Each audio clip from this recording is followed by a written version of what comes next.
continuing our foray into strategy. Recall that I want you to wear the CEO hat, the Chief Executive Officer hat. And I want to explain something to you. If you're going to be leading strategy, you have to know every function of an organization or a business. And every organization or business has only 6 core functions. So I created the Senor Chavez's 6 core functions of a business. I know it's a mouthful. Nonetheless, the Senor Chavez's 6 core functions of a business. Let's start off. This is the academic version of the Senor Chavez's 6 core functions of a business. And the first is strategy. Look at this bubble. It's a fairly big bubble. It's an important bubble, right?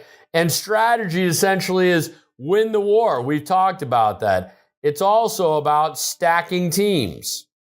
Stacking teams, which is hiring and unfortunately firing people, right?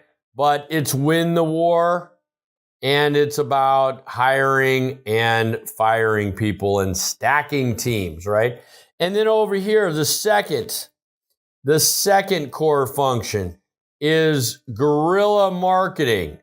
Guerrilla marketing. Have you ever heard of guerrilla warfare? This is attacking from an angle, right? This is assuming we do not have infinite amounts of money to attack the market. Essentially, this is sales, right?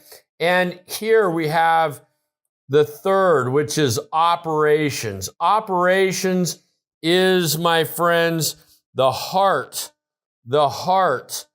and soul of a business. The heart and soul of a business. And then, of course, we have this bubble here. This would be the fourth bubble. This is finance, right? And these are the people that right now, this is what you need to know about finance. These are the people that say no, right? You remember asking your parents for money. No. What do you need it for? No. Why? No. I mean, the people that control finance, their first word is always no, right? So for right now, it's all you need to know. Then the fifth bubble, this is service. And let me tell you something about service and how important it is. A few years ago, Amex, American Express, Amex wanted to increase their sales and reduce their costs. That's basically every organization's dream, right? Increase sales and reduce costs. Well, there's always issues and problems. And in their service department, they had a policy whereby if you called, they were going to try to answer your questions and get you off the phone as quickly as possible and so they could answer the next customer's questions. And that way they have an employee who is sitting in a call center that is effectively answering, say, 50 customers a day versus, say, 25 or 30, right? And that's efficiency. That's efficiency, right? Well, someone decided that they were going to change the strategy a little bit, change this dynamic. And they said, what if we tried to keep those customers on the phone longer? Wait, time out. That's completely contradictory to our cost-cutting measures, right? We want to reduce the cost. We want to be more efficient. So how is that going to perfect the interest of our organization, our cost-cutting structure? How is that going to help? And they said, no. That's not what I mean. I mean, let's keep them on the phone longer to increase sales. Let's not think about cost so much. And it met with a lot of pushback, a lot of force, a lot of pushback. And they went ahead and tried it. And what they ended up trying was a very simple process whereby they would stay on the phone. The call center would stay on the phone with the customer just an extra 15% longer. An extra 15% longer. Do you know what the results were? That individuals that had an American Express that called spent 400 times more on their credit card than those who didn't. Service should be a profit center, my friends, a profit center, not a cost center, not a cost center. And this comes from the top down, right? Look at service as a profit center, not a cost center. Now, we also have operations, the heart and soul of a business we talked about, and in that we have R&D. R&D, research and development. Research and development, such a critical part of our organization. And let me tell you, let me give you an example. I told you earlier that in 1994, in the previous session, Motorola had 50% of the world's market share in cell phones. Can you imagine that? 50%. It's crazy. 50%, 1 out of every 2 cell phones was a Motorola phone. What happened? Tell me what happened. They failed to continue to innovate. They said, we are going to tell the customers what they want. We're not listening to them tell us that they like and want digital. We are going to continue to feed them analog. And what happened? How many of you even know someone with a Motorola phone? I probably do, but there aren't many people out there that have Motorola phones. Why? What happened? What happened? They failed to continue to innovate. And I'm going to pause it here for a second. Here in the Phoenix, Arizona area, Arizona's largest employer in the 90s was Motorola. Can you imagine that? Tens of thousands of employees. They had campuses, huge campuses that had thousands of employees each campus, all throughout the Phoenix area. Where are they now? Completely abandoned, owned now by other companies. They no longer exist. They failed to continue to innovate. So here we have the 6 core functions of a business. Here's my question. Of these 6 core functions, which two are the most important? Which 2 of the 6 are the most important, my friend? Is it strategy and operations? Is it finance and strategy? Is it strategy and guerrilla marketing? Is it service and R&D? Is it what is? There are only 2. This isn't a trick question. There are only 2.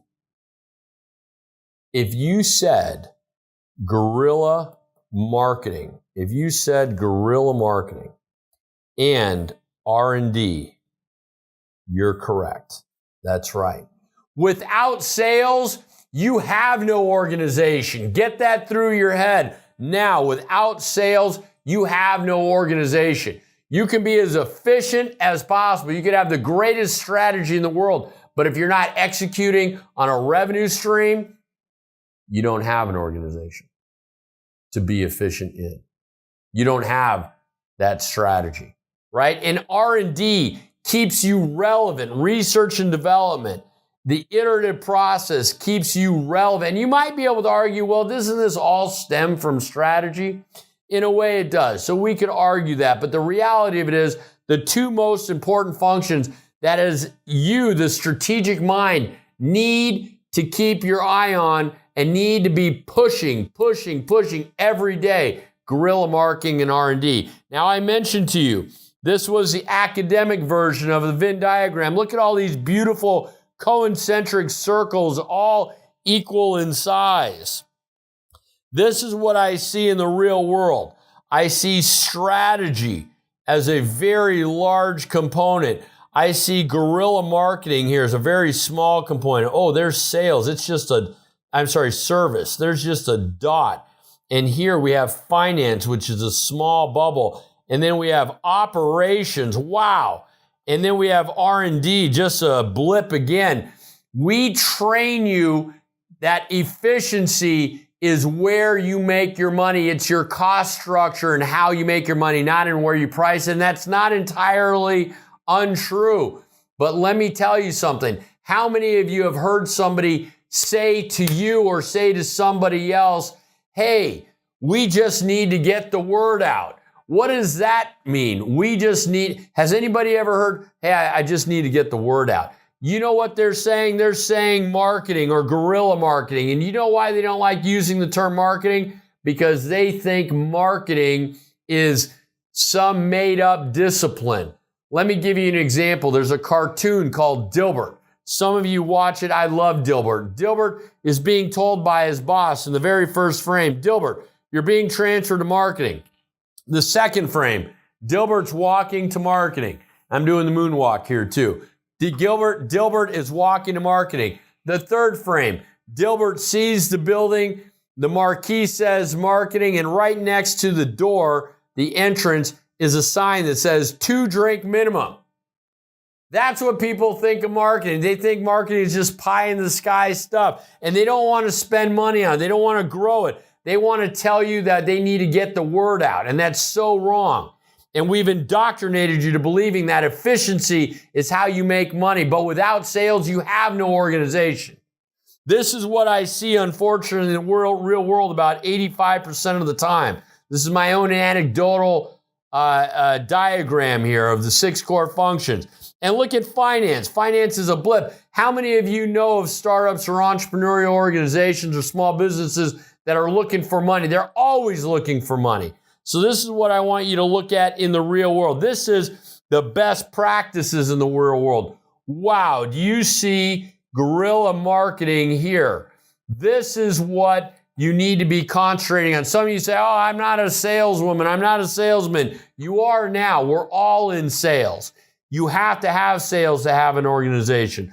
Look at how significant the service point is. And look at this, strategy. Strategy is now the smaller bubble.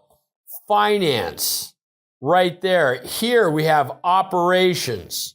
Still an important bubble, but look at how big R&D is now. Look at how big. Actually, I didn't represent it that big. R&D needs to be about that big. You need to be innovating, iterating. It's a generative process, my friends. This is what it looks like. And you say, well, why is strategy so small? The reason is because you should not be changing your strategy every single week.